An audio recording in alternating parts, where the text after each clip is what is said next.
So Dalton, how we doing? Goat District press coverage. This is one-on-one. I got my man Dalton Cates in the street. This is your third time in the district? Third time. Yeah, so we're ready to rock and roll, man. That's awesome. That's awesome. We're ready to rock, man. I'm even going to skip the intro because we're crunch time here. Let's say you're drafting tonight, FFPC main event. You did quite well in the main event last year. I'm hoping to see you out in Vegas again this year. But let's say you're drafting tonight and you get the 101 and an FFPC main. Which way are you going? So I actually said this on your show in March, and I said Christian McCaffrey. I'm sticking to it right now. So sticking with Christian McCaffrey, 101. I think it's just like, I mean, dude, you're playing for the upside, right? So it's like, I'm playing to win. And I know there's some concerns about his injuries and whatnot, but look, I mean, I'm playing for somebody who legitimately has league-winning upside, and we've seen Christian McCaffrey do that. There's no other running back, I would say, outside of, a couple guys, maybe like Barkley or Swift or Eckler who have that receiving upside. And I mean, McCaffrey's just like next level in terms of full workhorse ability. So I think he's probably the clear 101 in my opinion. If I'm drafting there every single time. Yeah, so I actually had a 101 in an FFPC main event, and I went with McCaffrey. Yeah. And I kind of went a little bit back and forth. I love Taylor, but I have like some slight reservations that he could. I mean, I don't think he's going to hurt you, but I could see him finishing like outside of the top 2 running back spots. Yeah, and you're really not getting that bang for your buck. Do you have? Let's say you took McCaffrey. You're 102 on the board, and McCaffrey is gone. Are you pushing somebody up, or are you going with Jonathan Taylor? So I think the reason why I would probably, I mean, again, like I would love to diversify my shares ideally at that spot. So I really don't have a full preference. I think the reason why I would take Jonathan Taylor at that spot is because I really like the wide receivers I can get at the end of the 2-3 area. And I think that's what would, tend to have me go towards Taylor, where I can't really necessarily get the running backs. You're kind of maybe hoping for like a Javonte Williams there if you do want a running back, or you're just kind of just like fully embracing zero RB at that point. If you do go Jefferson or Chase or Cup there. So I think gun to my head, one draft, I'm probably going Taylor, but like, I don't feel amazing about it. It's just more like it's structural, isn't it? Yeah, exactly. It's more structural force. Yeah. It's more planning ahead type of thing. I also I weirdly think, I wouldn't say weirdly, but like I also think that Kelsey's fully in the conversation at 102, to be honest. Again. And I had a 102 last year, and this is my main event team that did really well. I took Kelsey at 102 last year, and I don't see a reason why he should not be in the conversation there. So especially if you don't think like Pitts or Andrew, especially in a tight end premium, if they're not making it back to you at 211, like I fully can get behind like a Kelsey at 102 strategy, especially now with Tyreek on. Like, who else are they going to go through? Like I was watching some of the preseason games, and I know they have like a plethora of weapons there, but I'm genuinely concerned that like the target share is going to be like mainly centered towards Kelsey, and then the rest of the guys are kind of going to get the rest of the pieces there. So I think Kelsey actually like might be in for a massive year. So I wouldn't rule him out at 102 either. So yeah, it's funny. Kelsey, like I've seen some very, very sharp drafters take him like at the 106. But I think he could see a career high in terms of total targets. I think he's hit 150 like once in his career, but I think he can get north of 150. I was starting to get a little bit into the Juju Smith-Schuster, starting to, not necessarily a guy that I'm hammering, but a guy that I would take at value. A little concerned about this knee injury. I'd like to know a little bit more of it, where he's missing practice with something with the knee. You never like to hear that, but that's interesting with Kelsey. But I want to backtrack to you built this kind of the hammer build, where you take Taylor, you take McCaffrey at the 1 or the 2. What do you think is the best structural way to build that into your advantage when you pick at that 2-3 turn, or at the the 211 and the 302 if you're picking from the 2 spot? I think the most important thing is just like fading running back at that point. Like you're just, I would say just like if I'm taking one of those guys, I'm probably not taking like this might be extreme, maybe taking another running back until like double-digit rounds. Like I'm really just fully focusing that like, yo, this is my guy, Jonathan Taylor, Christian McCaffrey, and I'm just relying on him to become that guy. And then I'm just like hammering wide receiver. I'm really hoping to get a tight end. I'm definitely probably going to take a tight end at the 2-3 turn, and that's why I would wait until probably like round 9, 10 to take that second running back, is because I'm just going to be hammering receivers the rest of the way with guys that have interesting either second-year breakout profiles or just guys that I know that I can rely on. So it just depends on the type of guys that I'm getting there. But ideally, if I'm taking one of those guys, I'm trying to get a Pitts at the end of the second, like in a non-tight end. It happened last night where Yeah. somebody got a McCaffrey Pitts team. I think from the 102. So you see it sometimes. This is why I have you on, Dalton, because you kind of confirmed my priors. I went 5 straight wide receivers after I took McCaffrey to try to build on that advantage. I think that's kind of the way to do it. Yeah. I think the one guy that would kind of flip the script is if for some reason Javonte fell, just because I think he's got that upside. And then you could kind of really even push running back even further. But those are easy spots. The 106, 107, 108, those are tricky for a lot of people. You've mentioned Travis Kelce in that range, so maybe we can push it down to the 107. Yeah. Let's say that the big 5, I'm assuming that you have the big 3 wide receivers and a Kelce inside of your top 6. Yeah. So 107, 108, what's your kind of preferred build when you start getting into those kind of tricky spots where you feel like it's flat, but you want to maximize it either way? Yeah, if I see myself get like the 107 or 108, I just like immediately go to the toilet, start throwing up a little bit, probably, debate like leaving the draft, because it's actually disgusting. Like I hate that spot because you're always taking the top of the tiers, and I think in both the first and the second round, and also like the third round, it's a weird area where like the tiers kind of like drop off like right in those areas.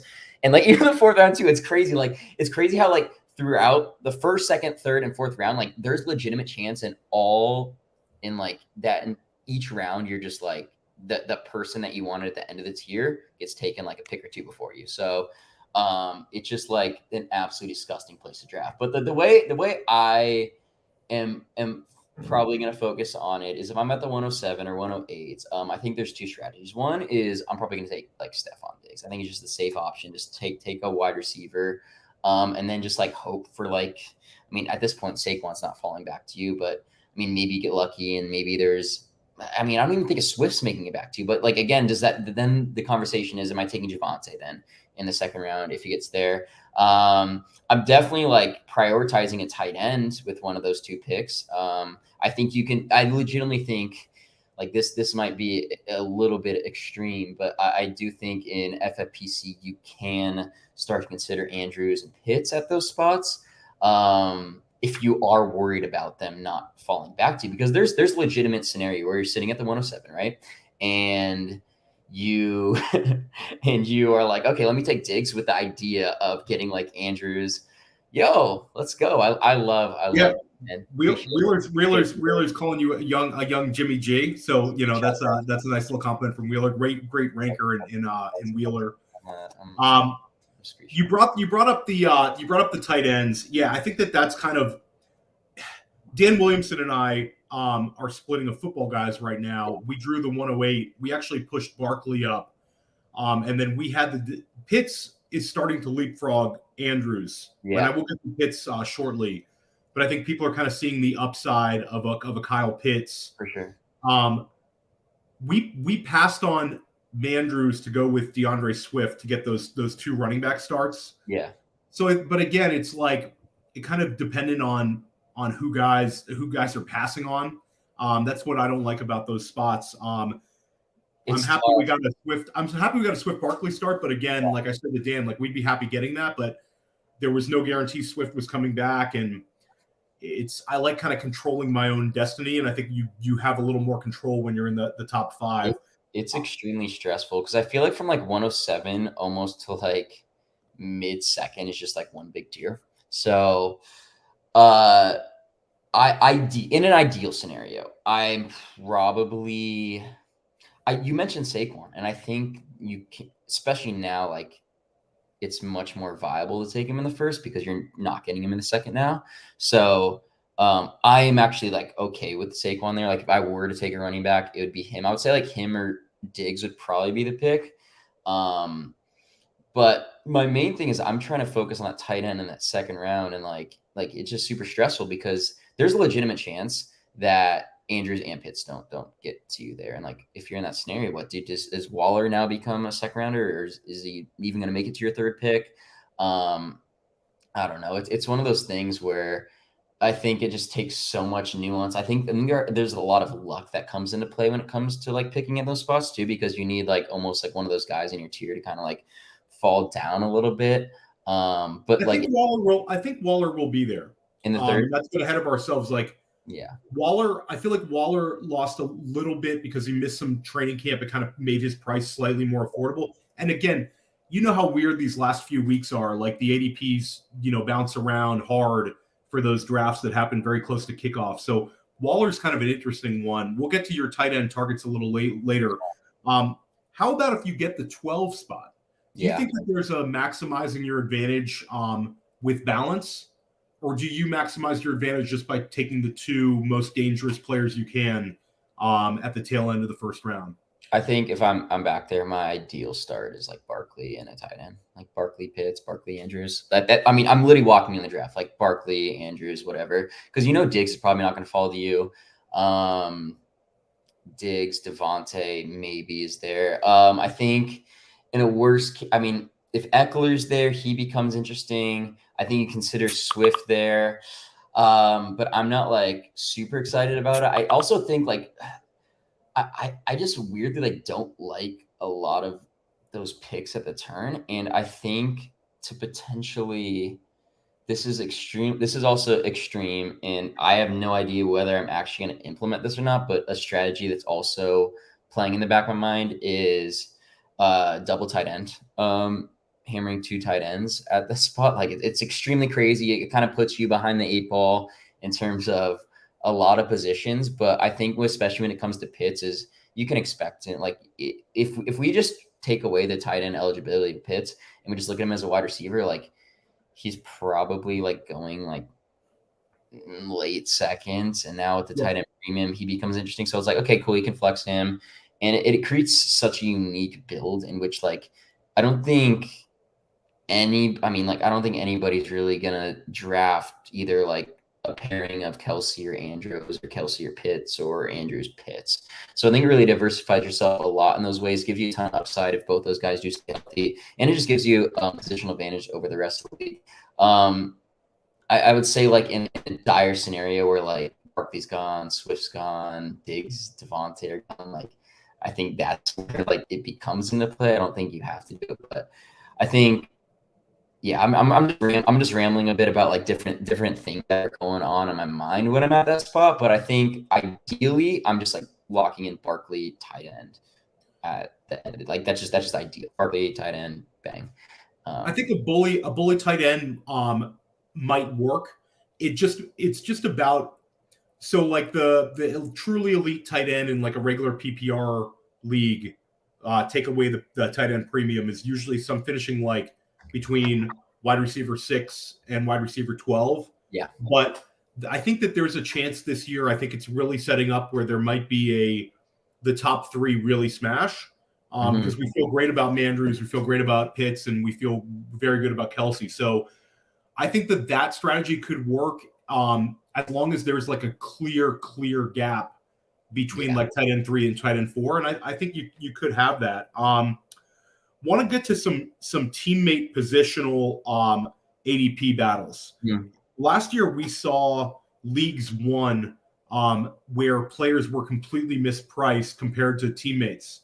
Yeah. An example would be Brandon Ayuk was going way ahead of Deebo Samuel. Cooper Kupp was going behind Robert Woods by a few spots, even in the sharpest formats.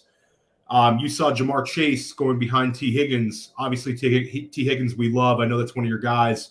But Jamar Chase was clearly the better pick at ADP. We saw it in the running back spot where we saw Leonard Fournette go behind Ronald Jones, outscored him. You saw Devin Singletary with Zach Moss, James Conner with Chase Edmonds. So we're seeing, despite the fact that we have more information than ever, we have a lot of sharp people putting a ton of money into this game in the high-stakes streets, as well as really sharp analysts. We're still mispricing guys even on the same team. So I want to talk about a couple of teammate situations, kind of see where your head's at. First one is kind of, they're very tight. So it's not like one where you're going to, get the 8th rounder that outscores the 3rd rounder. But Keenan Allen and Mike Williams are very close to one another in ADP in any high stakes format. Where are you at in that situation? Are you out on both, or is there one you like considerably more? Yeah, I wish I had a stronger opinion on this, but I'm just like pretty indifferent to both them in terms of preferring one versus the other. I think they're same tier. I think Mike Williams sneakily is a little more upside if he gets utilized in the roles. I mean, his season was just so like hot and cold, and like how they utilize him. If they utilize him as a deep threat, like I don't like him as much because he's not getting many targets. But if they utilize him more in that like X role they used at the beginning of the season, like he would be my preference. But again, like I don't have a true preference with either of those guys. I want exposure to them, but I'm also not overexposing myself. I'm preferring some other wide receivers in that range there. So they're not guys I'm necessarily like drafting. They're more so like if I'm at the end of the tier, like, mid 3rd round and one of them falls to me, like I'll definitely pull the trigger, but I have my preferences on other guys ahead of them right now. So we had Pat Carrane on last night, and I'm team Mike Williams. I think he can do more with less. Now, and we need to keep a ton of targets. And in the chat, Wheeler's talking about Palmer, who's getting a lot of buzz. So if it is, if we do see a 3rd wide receiver see targets, give me the guy with the most touchdown upside, and that's Mike Williams. How about Denver? Cortland Sutton and Jerry Jeudy. Sutton has jumped him. There's a clear gap here, but Judy's still being drafted in a range where people are pretty confident. Occasionally you see Sutton go in like the 3rd. I'd say most of the time come the big money drafts, I'd expect him to be there.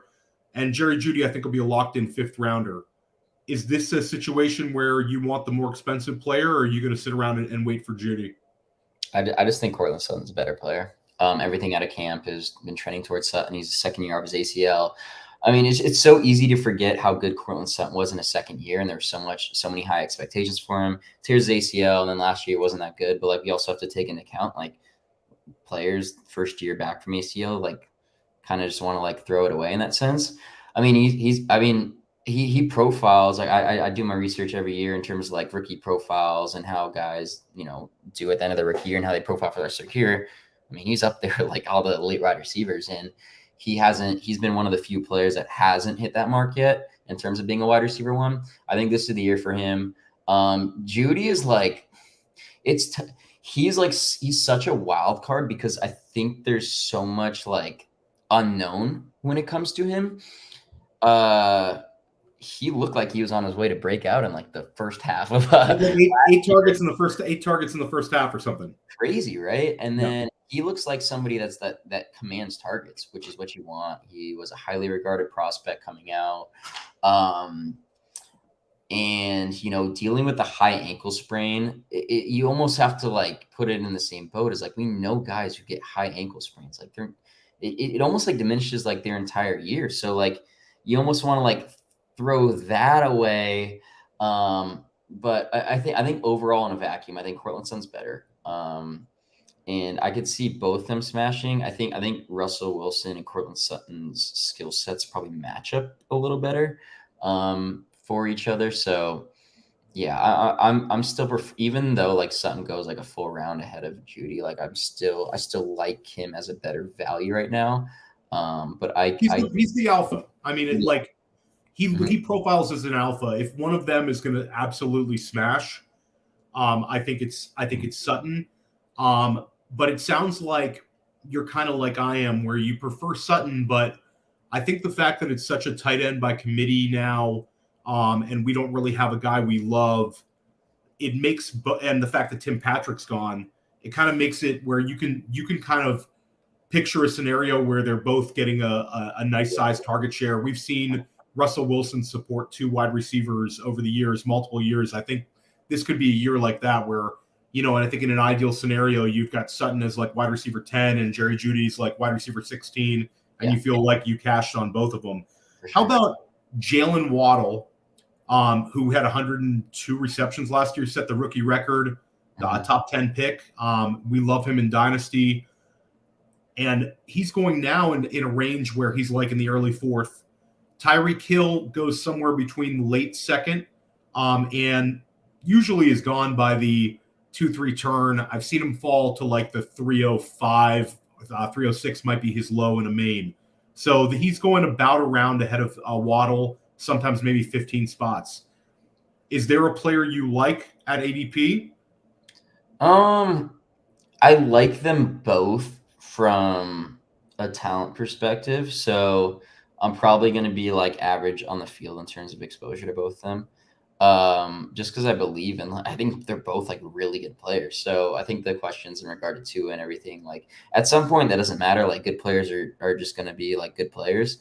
And I think I'm probably just going to prefer Waddle just because he's cheaper and he was so good as a rookie. So it's like, okay, if he was that good as a rookie, like what is he going to do in his second year? And now he has an elite wide receiver alongside him to help take some coverage and some looks away from him. So like that should only help Waddle more.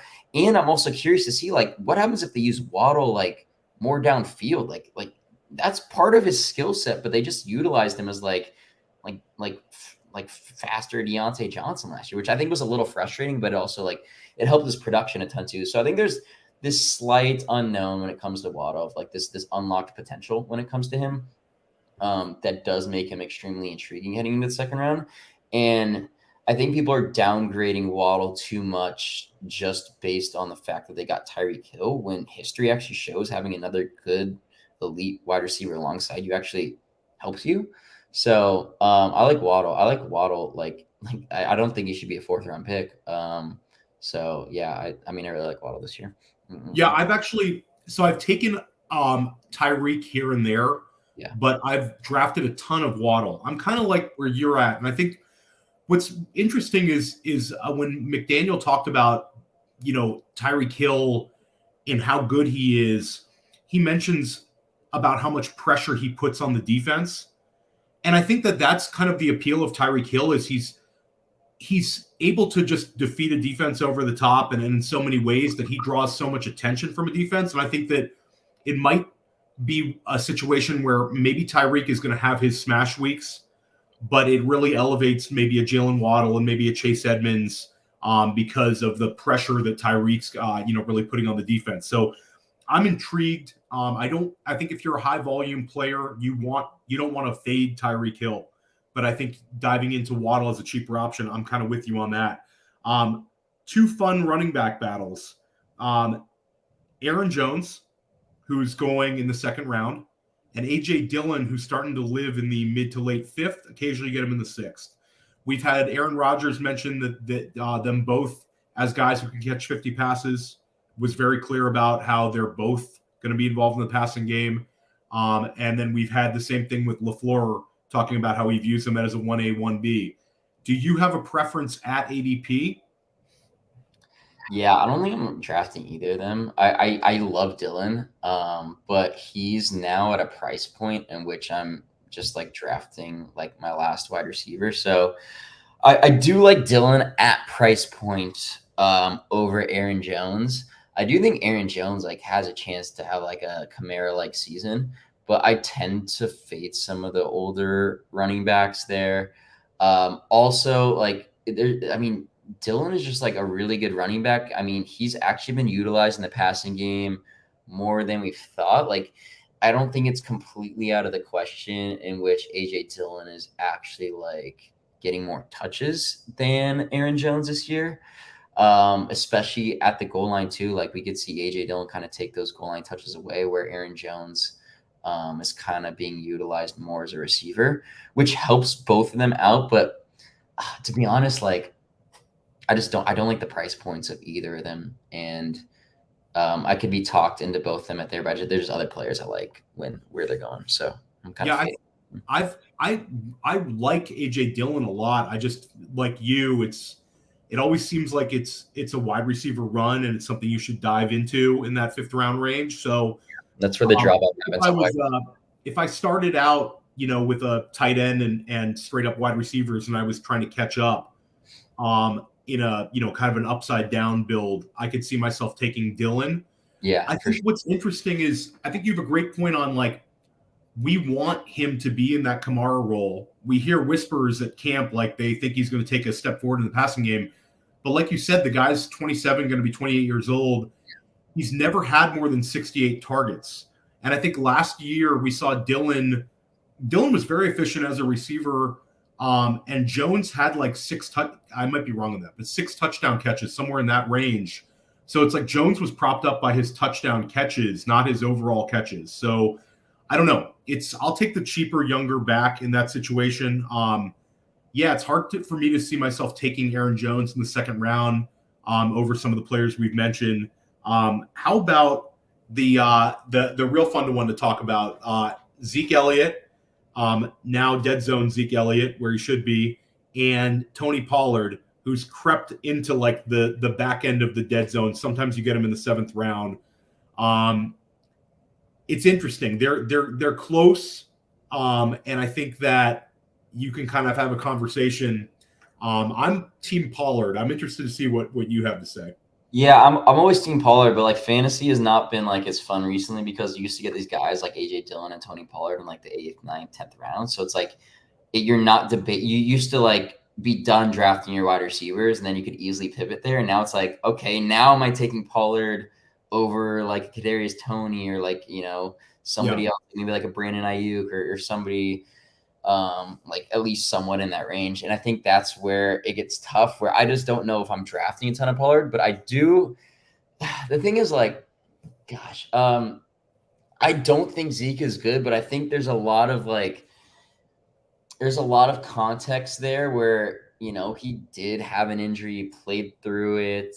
I mean, if he freaking played through a PCL injury, like some running backs just like play through injuries and they play games. And it just looks like Zeke is one of those guys to where it's really hard to keep him off the field unless there's like a serious injury, which I think weirdly is a skill.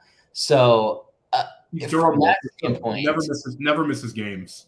Yeah, which from a weird standpoint, like makes it tough to see how Tony Pollard gets that upside without like. I mean, I think the legitimate scenario, right, is last year we saw Zeke not be good. I think in a vacuum, Tony Pollard is better than Zeke. The thing is, Zeke, the Cowboys are run different than a lot of other franchises. They're about branding. They're about appeasing to the fans, and sometimes that's not essentially making optimal decisions. Zeke is a major part of who the Cowboys are.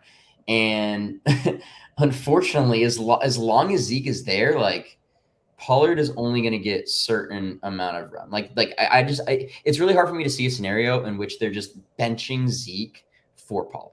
So the question is, when Zeke is there, does Pollard have enough standalone value to warrant drafting? And I think there is a case that yes, because especially with Gallup gone. They got Tolbert there. I don't know the other receivers. Noah Brown, maybe.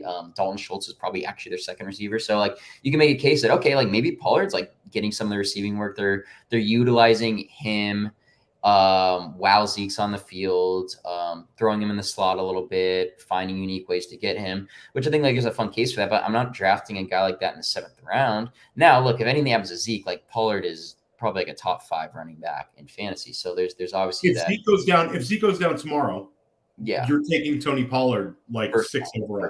Yeah, he's going 1st round for sure. So, I mean that's why I've always drafted Pollard, and I've always been a big fan of it. And I'm not gonna like suddenly like stop drafting if there's a wide receiver run that's gone. Like cool, like I'll pay an extra round or 2 price tag than I did last year. But yeah, I think Pollard is the better player. It just like the question is like Dude, I've been on the Tony Pollard train every single year, and it is mentally exhausting. It is literally mentally exhausting, like knowing that, like, yo, like this guy is better. He should be on the field. He should be utilized in all these different ways, and it just doesn't happen. And it's frustrating, and maybe that's part of the reason why I'm like so hesitant this year to do it. But like, no, like I definitely want Pollard for Zeke. I'll never step off that train. You're not getting me off that train right now. Yeah, I'm with you. I do think that there's like Pollard has a lot of outs this year, and I think that he's improved every year as a pro. So I haven't gotten him in the 7th,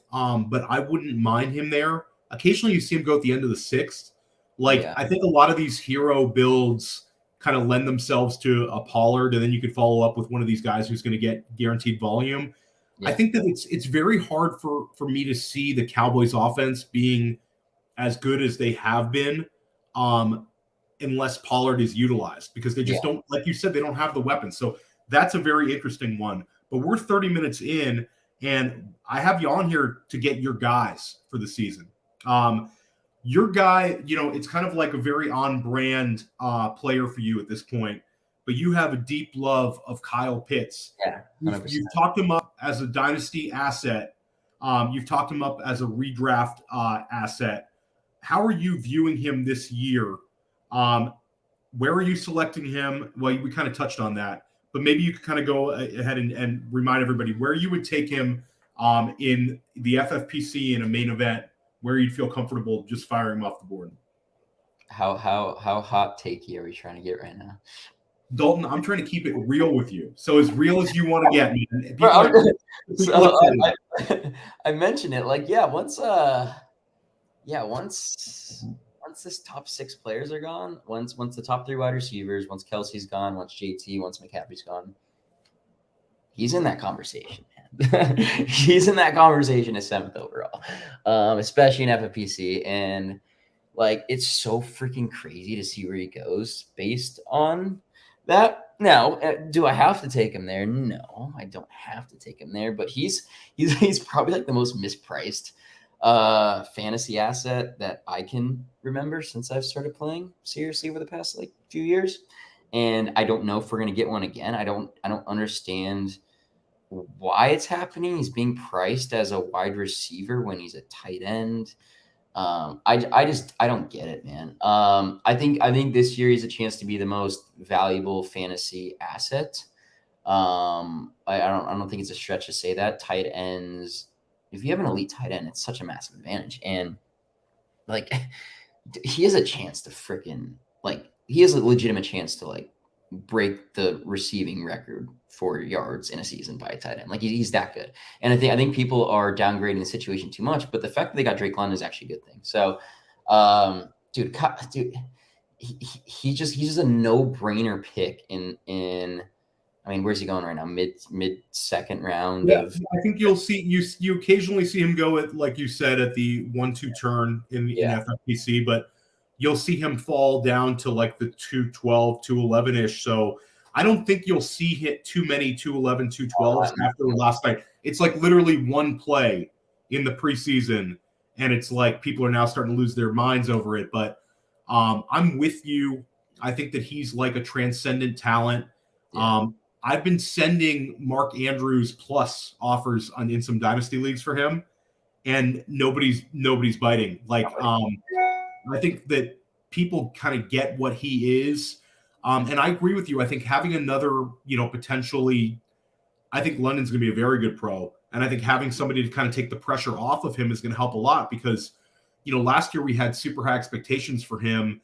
And I think defenses were able to kind of key on him. You saw like the low touchdown rate, with a healthy London. Again, it's not an offense that's going to score a ton of touchdowns, but I think they could be efficient in the red zone with those two big bodies. And Cordarrelle's a pretty efficient guy in the red zone as well. So they could be a decent red zone offense. And I think having London out there is going to help them a lot. Now, we get where you're at on him in tight end premium, but a lot of people listening in, the chat is super lit today. Shout out to Joe Saviano, Famous Jay, Wheeler, JD's watching. We have Snoozy. We have a couple somebody else. Willis is awesome, but it's very, very good today, guys. And we're going to be doing a couple of these daytime shows. Tomorrow, Dan Williamson has Scott Pianowski. So we're doing these press coverages a little more often now. But some of our listeners are not FFPC players. We have a lot of NFFC, which is start 3 wide receivers and 1 flex, single PPR. Then we also have a lot of FFWC listeners where it's a 3 wide receiver start plus 2 flexes. Very wide receiver heavy, both those formats. And then we have a lot of people listening who maybe just play in regular PPR home leagues. Where would you target Pitts in a traditional PPR league, like those 2 high stakes leagues or a home league? Where would you prioritize drafting him, and how high would you push him up? Are we talking like an approach as if I have 1 draft, or am I just like an overall? Let's say you have 10 drafts. Okay. Let's say you're a medium volume guy, and you've got a number of leagues, but are you pushing him up? Okay, so I'll put you OTC. In a regular PPR league in the second round, are you taking Kyle Pitts or are you taking Tyreek Hill? Oh, Pitts. That's different tiers. Okay. If CD Lamb falls, are you taking Kyle Pitts? Yeah, gun to head Kyle Pitts. Okay. Who would be a player that you? Okay, so how about a DeAndre Swift falls to the second round in a regular PPR league, and you're staring at him versus Kyle Pitts? Kyle Pitts. I'm taking Kyle Pitts. Kyle Pitts. I mean, Kyle Pitts, no matter what. Yeah, no, I mean, like I don't know how many play. I think Saquon versus Pitts becomes interesting. I think Diggs versus Pitts becomes interesting. I might honestly take Pitts over Adams. Like, maybe not in a 2 flex or like 2 flex. I'm definitely probably taking the wide receiver there, but like, dude, he is like, I think the tight end premium like really doesn't like matter too much, to be honest. Like, based on how I'm viewing him. It's not like he's going to get a ton of receptions. He's not like Deontay Johnson or Keenan Allen getting like 100 and something receptions for not a lot of yards. No, it's gonna be flipped. Like, he's probably getting like 80 for like 1,250 yards, like, kind of thing. So an extra 40 points, cool, that's great. But like, at the end of the day, like, that matters, but not substantial enough to like suddenly just move him down the board a ton.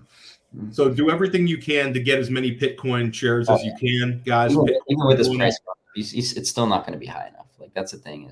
Is there a scenario where he's the number 1 pick in FFPC redraft leagues next year?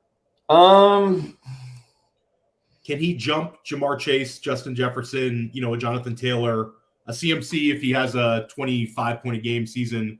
Like, if Kyle Pitts is tight end 1 overall this year and gets like 140 targets as a 22-year-old, and we see potentially a quarterback upgrade next year in Atlanta, could you see people talking themselves into him at the 101 in FFPC?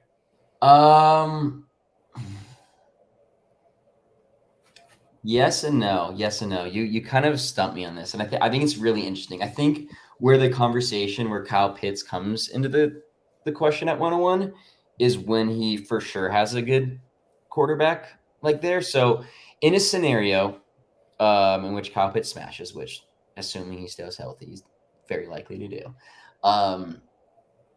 and they get like some sort of like veteran elite quarterback on the market that they trade for, then yes. But I think it's likely that we're going to run into this scenario next year where they get like a Bryce Young or a CJ Stroud. Like, their win total is the second lowest in the entire. I mean, they're tied with the Texans right now for the lowest win total right now. So it's very likely they're going to have a high pick, and they're probably going to get a pretty good quarterback prospect.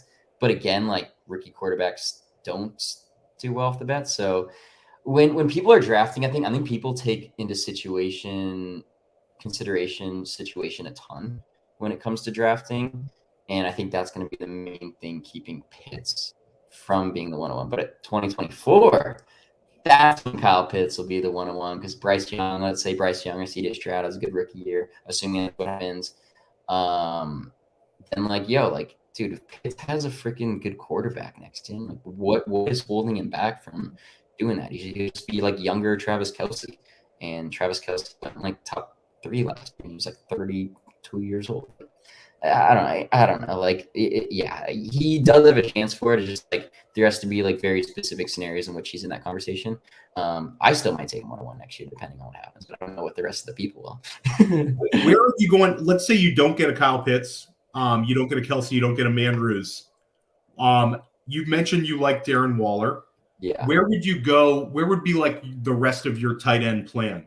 Let's say you miss on Waller. Is there any tight end maybe outside of tight end, start getting to tight end like 5 and below?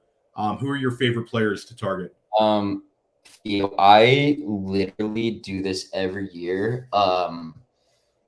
When it comes to my drafts, is I do not by any means allow myself to walk out of drafts without the top 10. Like last year, I had like 95% exposure to Kelce, Waller, and who else was the top? Kelce, Waller. I'm basically like walking. I don't like. I wish I could tell you like who are some of the tight end targets that I like this year, but like the thing is like I do not put myself in a position in which to draft one of those because I understand how important and how much of a positional advantage those guys can have. So I think Kittle's the drop off. So after Kittle, and I think there's major questions with Kittle just because Trey Lance is just such a massive question mark. They're probably going to run a lot. Volume is an issue there, but again, he has the talent profile in which like can give you that upside.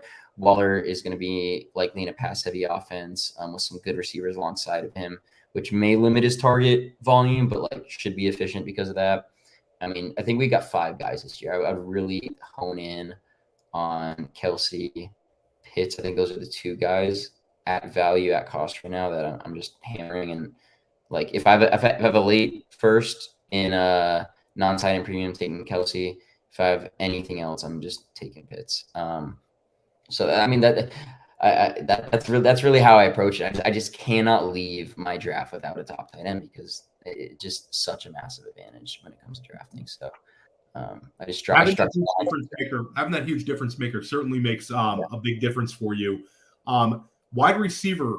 Who are your favorite wide receiver targets right now? And talk about your love of Elijah Moore. Oh yeah, Elijah Moore. He's gonna smash. Yeah, no, it's always a second year wide receivers, and he's going too late right now. I think again, there's a lot of uncertainty with the Jets offense, and that makes him a value. But dude, he's just like so freaking good. Like, I mean, come on, like this man can be utilized all around the field. Can can run deep, intermediate, like short, good after the catch. Like he has a chance to be like this like decades Antonio Brown. I don't know if that's going to happen, but like that's the type of player that he has the potential to be. Everything out of training camp was amazing. As like if he did not get hurt at the end of last year and missed those last like 4 or 5 games that he missed, like dude, he was on fire. It was like a top like it was wide receiver 2. Yeah, and, like, it was for like a 4-week stretch. He absolutely lit the world on fire, and then he got the unfortunate injury. Exactly. So I love him. There is a chance that if he finished the season, like obviously Jamar Chase would have been the top rookie, but like that if Elijah Moore continued on that pace the rest of the year, and mind you, this is with like not good quarterback. So I think the quarterback argument might not really matter because he had bad quarterback play and he was still producing to this level. Yeah, I mean, he has a chance to just absolutely just smash, just smash. Like I'm talking like 100 yards, like or 100 receptions, like 1,400 yards. Like I don't know if the touchdowns are going to be there just because of the offense, but like he's going to be target hog. Their offense is going to run through Elijah Moore, and he's going way too late right now. I think there's a conversation between him and Waddle there, and I think the fact that he didn't finish out the end of last year creates that discount. Whereas like if you can just like we don't have the full data set on Elijah Moore from last year, but if you can kind of just like tell yourself a story of like this is likely what would have happened had he stayed healthy, like then you're like, okay, cool, let's just push the chips in on Elijah Moore and and see what happens. We took him. I'm doing splitting a draft right now with the Guilds and Andrew Schellenberg, Yeah. two really good FFPC players.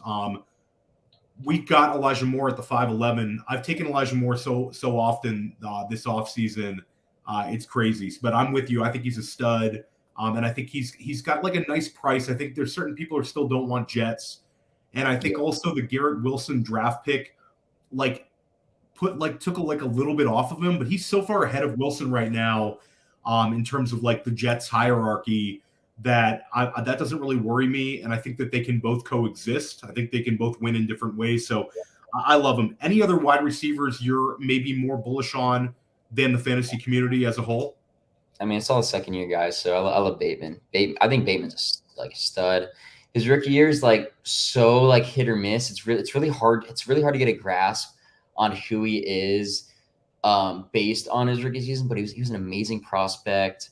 They traded away Marquise Brown, and they didn't really add any other talent there, which I think just shows the confidence that they have in Bateman.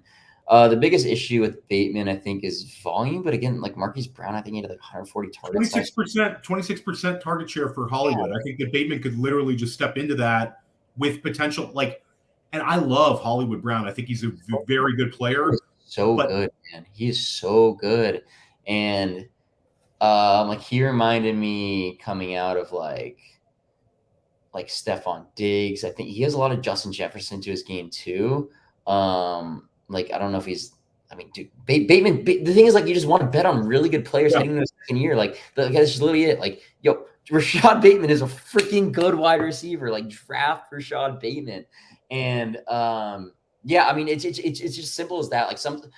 A lot of times, you're trying to create specific analysis of okay, we know this offense does this and whatnot, but at the end of the day, we know guys in their second year, that's when the leaps happen. They tend to be leaps. He was an early declare, great prospect. He checked basically all the boxes coming out. He was injured for part of his rookie year, so he didn't necessarily get to go through training camp, and so he kind of started behind the 8 ball. But he even in his first 4 games, he was getting targeted right off the bat. So his snap share didn't really hit until the end of the season. Look, he's going to be the full-time starter there. They believe in him. They've been talking him up. Rashad Bateman is 100% a guy I'm going to be drafting everywhere. If I can just double tap Elijah Moore, even if I have the first pick and I'm at the 4 or 5 turn, Elijah Moore or Bateman, I know they're going ahead of ADP, but I don't care. They're still underpriced in my opinion at those spots. And if there's guys making the leap and those guys that really, take that leap and take that next step, it's going to be those type of guys. So you dive into the unknown upside. Yeah, 100%. That's how you. So you talk about building a build that your opponents can't compete against. It's when you have guys absolutely crushing their ADP. So it might be uncomfortable to take guys before you've seen it, but I think that's exactly the right approach with maximizing that sort of a build. I have a lot of both of those guys. I'm glad you're on them. Anybody else that's a second year guy that might be a little under the radar? Do you have a favorite of the Nico Collins, the Rondale Moores? Is there anybody that's real under the radar right now that you think could end up beating their ADP considerably? It could be no one too, Dalton. I'm not trying to force that one. A second year guy specifically, or anybody that you think is just very mispriced right now. Julio Jones is very mispriced. I'm actually writing an article on him today, putting it up. But basically, he was so historically good, and those guys tend to age pretty well. A lot of the biggest concern when it comes to Julio Jones is his injury history, which is fair, but they're he's also a 10th round pick.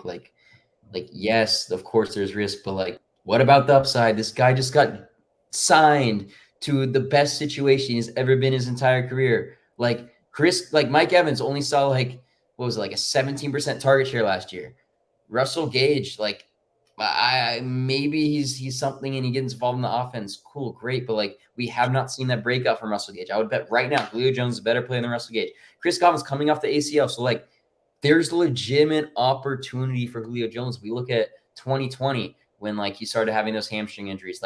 he's still like 2.6 yards per route run. Like he was still like elite in that category. He's 6th in the NFL in yards per game. And then it's like, okay, then he goes to the Titans, which is like a terrible situation for him. But even then, like if you include the postseason, like his 11 games he played, like 1.91 yards per route run, which is literally like right on par with like Stephon Diggs and like DJ Moore. And like, so it's like, okay, he wasn't getting the volume that we'd hope, but it's also a run first team. Like it's a total new situation for him, in which I don't think was ideal to skill set. And now he's going to the Buccaneers. Like if you look at Brandon Marshall's career, Brandon Marshall had like almost a similar career arc in which like he was so good, had a couple down years, then he just like bounced back to like who he was. So like it's literally not out of the question that like Julio Jones has a Julio Jones level season this year. And like I get all the concerns, like hamstring injuries are concerning, especially when you have it 2 years in a row. It's one of those things that tends to linger, but like the upside there, like we saw Antonio Brown go out of the league for 2 years, bounce back, and just immediately start smashing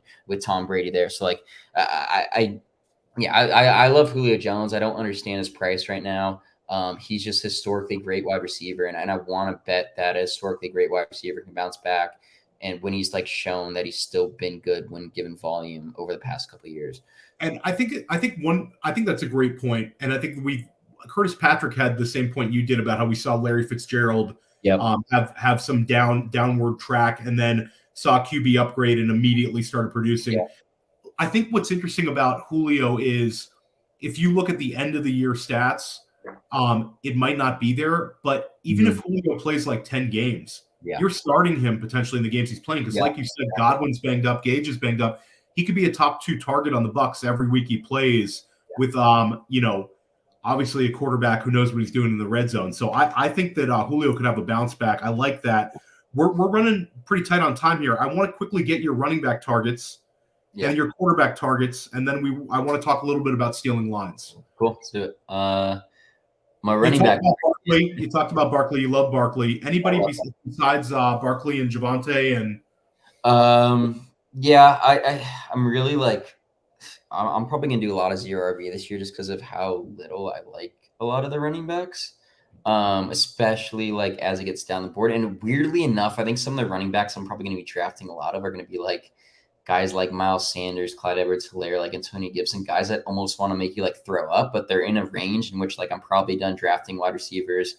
Like I'm not like extremely thrilled about it, but like, I mean, there's upside opportunities. They're probably going to get, some sort of production. Antonio Gibson could be utilized more as a receiver. Like we saw that in the preseason. So like, I don't know, like I'm just, those are probably guys I'm going to be getting a ton of. The guys that I really like is like Rachaad White. Like, I'm so convicted on him. Like I legitimately think he's gonna be the next like Alvin Kamara. So if anything happens to Leonard Fournette, like Tom Brady was check. Like I legitimately, if you told me right now Leonard Fournette was not gonna play this entire season, I would draft. Rachaad White's going the same range Fournette's going. I would draft Rachaad White over Breece Hall. Like that's like it seems crazy, but like that's how convicted I am, especially in PPR leagues. Like he's gonna fit that role. Like he's looked great. Like he's already got the second like running back job. Like he's really checking a lot of the boxes that we're looking for so far from a 3rd round rookie. So like 1,000%. Like you're chasing the upside, 10th, 11th, 12th round. He's there. Like he's a priority target for me. I want him in every single one of my leagues. Whether he hits this year or not remains to be seen. But in a scenario in which he does see the field and start producing, like I can totally see him just absolutely crushing. So he's one I really like. Later on, guys, Benjamin, like he doesn't have the upside that like Rachaad has, but and like I nail this. I just like nail Benjamin every single year. I just want to just draft him every single time because his profile is really good. 3-down profile is good at production college. Like the fact that he's already through 2 years, he's only 23 years old. And he's essentially earned himself that RB2 role, especially over looks like it's going to be over Darrell Williams. Like it's a good offense to be in. So if anything happens to Connor, he can be productive. He might have some standalone value, get some carries there. Now he doesn't have like the lead athleticism or anything that's going to make him an RB1, but like, what's the difference between like him and like Clyde Edwards-Helaire, like Devin, like what's the difference between like Benjamin and Devin Singletary? Benjamin's playing. Like I don't know if there is a difference. For what we see. Eno could just step into the Chase Edmonds role. Yeah, like, exactly. You know, Exactly. and you know, Connor, like, I think that's the thing that you know, you see Edmonds leave, and I think people expect more for Connor. Like, I don't think there's going to be more volume for Connor. If anything, I think that, like, I like your call on Eno. There's some sharp people on Eno. I'm glad to see you're on him. And a reminder that Dalton is in the state of Arizona. So when he talks about these Arizona State backs, you gotta listen up a little bit. Yeah, I did just put 2 Arizona State guys out there, but it's fine. It's fine. You're repping the hometown, and you know those guys well. Too, so keep that in mind, guys.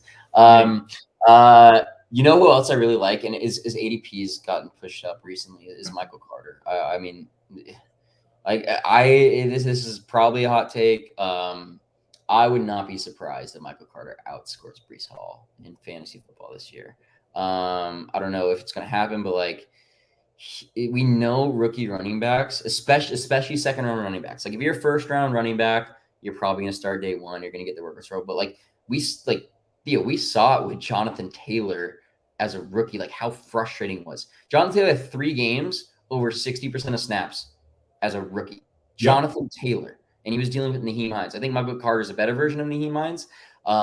We saw Javonte Williams last year. Exactly. Talented player, and Melvin Gordon, you know, was a thorn in his side fantasy wise. Exactly. So it's one of those things where, like, Michael Carter was great as a rookie. He was great as a rookie. He was a great fantasy asset. Like, when he was on the field, I don't know if no, it's a put a percent on it. 20%. I would say 65% Breece Hall outscores Michael Carter. So I say there's like a third of a chance that Michael Carter outscores him this year.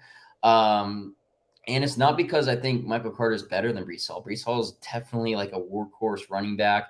And I think once Breece Hall like gets in there, starts performing, he's going to do well. But like, I mean, Michael Carter is also a really good player. And I think Michael Carter's good enough of a player to not just suddenly get relegated and not have a role. And I think that's the biggest thing. Like the way that Nyheim Hines still like had a role, even at the beginning of last year, Nyheim Hines still had a role at the beginning of last year. Like, I think it's the same way with Carter, where like he's going to be involved. No matter how good Breece Hall is, he's going to be involved in some way, shape, or form. And that's the thing, is Michael Carter might be too good, where it might take longer for Breece Hall to start getting the reins in that backfield. Mm-hmm. Give me your top quarterback target or 2. Jalen Hurts and Trey Lance, but that's like I'm sticking to the Twitter brand right now. But like, I mean, come on, I'll give you a fun one. I'll give you a fun one. Marcus Mariota.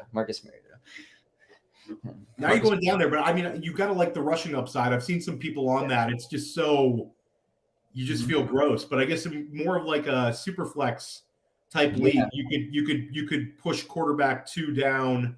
And Mariota, it's funny because I think he'll be okay fantasy wise, but he still could get replaced by Ritter.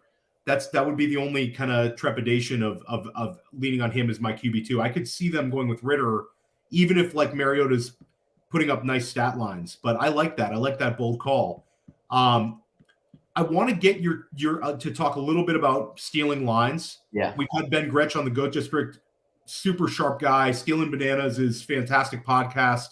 Talk to me about stealing lines and what it's going to be, your role in it, and maybe give us a couple of prop bets you like. Yeah. So, super exciting project. Ben and I are working together on. So, will it be part of stealing signals, like attached to? This is one thing. Ben just likes the stealing aspect. He's got Stealing Bananas and everything, and we thought it'd be a fun way to do it. So yeah, awesome. So Ben and I own it. Stealing Lines LLC. So I flew out to Seattle. We kind of created the business, got it going. Essentially, what it is, it's a betting subscription. Where last year's been a wild ride for me, just in terms of like I started betting and I just had like a crazy successful year. I'll interrupt you. You crushed it. NFL draft. Give a couple people the props that you hit. NFL draft props, because you absolutely smoked the NFL draft. Yeah. Jesus. Yeah. That was crazy. That was one of the craziest nights of my life. I was out in Vegas for that, so it was fun. I hit a 40-1 exacto of Trayvon Walker, Aiden Hutchinson, Derek Stingley to go 1, 2, 3. I hit Quay Walker 27-1 to be the first linebacker. I hit Derek Stingley like 20-1 to go top 5. I hit like one of my biggest bets was Jameson Williams under 16.5. Bet a lot on Trayvon and like Aiden Hutchinson to not go first overall. And there was off the top of my head, there was it was just one of those nights where and you did it with receipts. A lot of these people, a lot of people will, like, Dalton has the receipts. So the people want your picks. How do they go about getting a stealing line subscription? Yeah, so you go to my bio on Twitter at Dalton_Cates, and then on the bio there it'll be Stealing Line Substack. So you click on that, and then you can get subscription. So we do monthly, we do yearly. What we're going to be doing is I'm going to be focused mostly on like weekly specials, weekly props. So okay, like Clyde Edwards-Helaire line drops at like 50 rushing yards. Cool. Hitting over, hitting under, we're not playing it. Cool. So that's kind of my thing. Ben's focusing more on, he's doing some of that, but he's more focused on like, okay, he's had success over the past couple of years, betting like game totals and getting them before like lines move, and focusing on like over unders and like some really deep analysis on that. And if anybody here is familiar with Stealing Signals, they know just how in depth Ben goes on everything, and just like Stealing Signals is absolutely worth subscribing to. It's like nothing else in the fantasy realm. We've had, when Ben came on the district, we talked about it. It's without a doubt the best like thing popping into your email. If you're playing fantasy football, you should consider getting it. So yeah, he's sharp. He's sharp as shit on a lot of things. 100%. And I think what makes like us unique is the fact that like I do so many like random, like I wouldn't say like random, just like so like off the cusp like niche bets. Like I'm focusing on like who's gonna have the most like rushing yards for the week, and like just like finding like the craziest bets of, like that like the sports books like aren't paying attention to. It's like one of the biggest bets like we had for like a couple weeks ago was like Jamar Chase to have a 200-yard game during the season. It was like 6-1 or something. So we hit that, and then we hit Justin Jefferson like plus 550. So it's like these very niche like player take based bets in which like you can actually capitalize and profit and make money off of, because like we like if you play fantasy in any way, shape, or form, and you understand like some of the nuances to betting, like you could literally just go to sports books and just be able to like pick off some of these things, because it's the same way like you're drafting and you're able to like, okay, well, I know like Elijah Moore's value, I know Kyle Pitts' value. It's the same like thing that we're doing there. So yeah, so I mean that's where you can find it. We have yearly, monthly subscription gonna be going throughout the season, doing that. And I mean, it's super exciting to kind of be able to do that and just help people, make some money while watching. I was happy to see you guys collab on that, because I think you're both really good guys, and I think that you're also both very sharp. So I'm looking forward to seeing like how this proceeds, and I think it's going to be awesome. I think there's a lot of people who play high stakes fantasy also bet.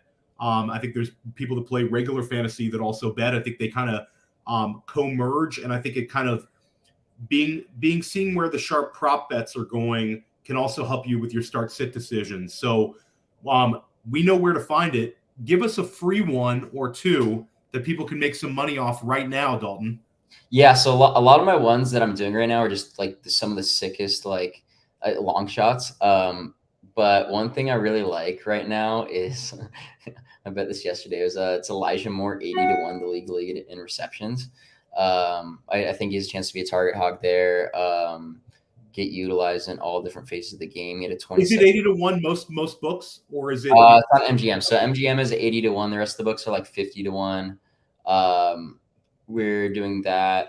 So the biggest issue of giving something out right now is a lot of times like when like it's bet, like the lines tend to move. Ben did this morning, did some Kansas City Chiefs overs. So he likes the over 10.5, and I like it too. I mean, every single year Mahomes has started, they've won 12 or more games. I know they have a tough schedule this year, but I think people are just like downgrading the fact that, they don't have Tyreek Hill and they have a tough schedule. But it's like, it's still Patrick Mahomes and the Chiefs, and they're still going to be good. So Ben threw up the fact that plus 175. What book was that? Plus 175 on DraftKings, I believe, to win the division. Over 10.5 on FanDuel, MGM, Caesars minus 115. And then he also hit some alt lines on FanDuel plus 280 to win over 12.5. Plus 500 over 13.5 wins. So like process behind that is just like it's just Patrick Mahomes. Like you don't think you can win 11 games. I know it's a tough division, but like if the defense like steps up in any way, shape, or form, like George Karlaftis is like looks pretty good. Like he might actually be like a pretty key factor to help in that pass rush there. That there's a lot of outs in which the Chiefs are just like still elite, and it's a lot of times it's just probably a smart idea just to bet on the best quarterback in football right now. So we love it. So shop around, everybody. Try to get an Elijah Moore to lead the league in receptions line. Trying to get it as high as possible. Dalton's recommending it at 80-1, so somewhere around there. And try to get a Kansas City over 10.5 wins.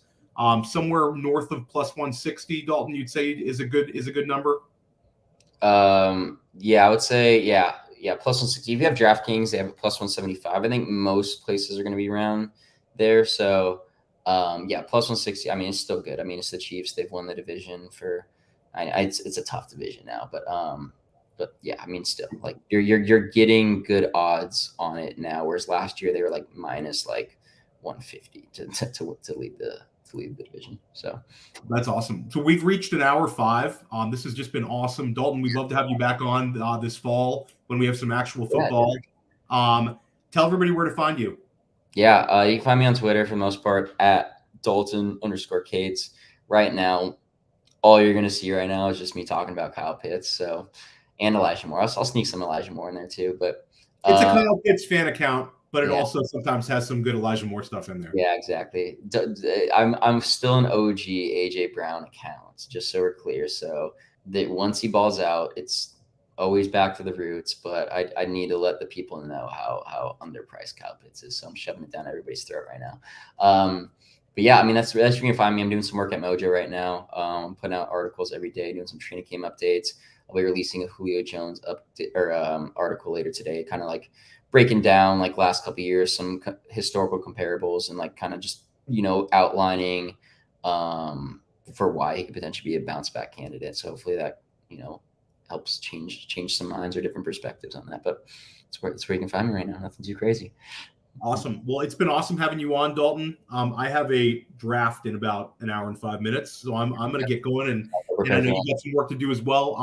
Dan Williamson will be back on tomorrow. If you enjoyed seeing me and Dalton in press coverage tomorrow, it's going to be Dan Williamson with Scott Pianowski of Yahoo, and then the whole Goat District crew will be back on Thursday night, where we have one of our fun annual shows. It's called It's a Trap, where we have Tommy Libretti, an NFFC high-stakes hitter, Noah Riddell, an FFPC high-stakes hitter, and we're going to give our fades at ADP. It's an awesome show. Thanks again to Dalton. I'll see you in Vegas, my man. And thanks for everybody for tuning in. Yeah, have a good night, everybody. Take care.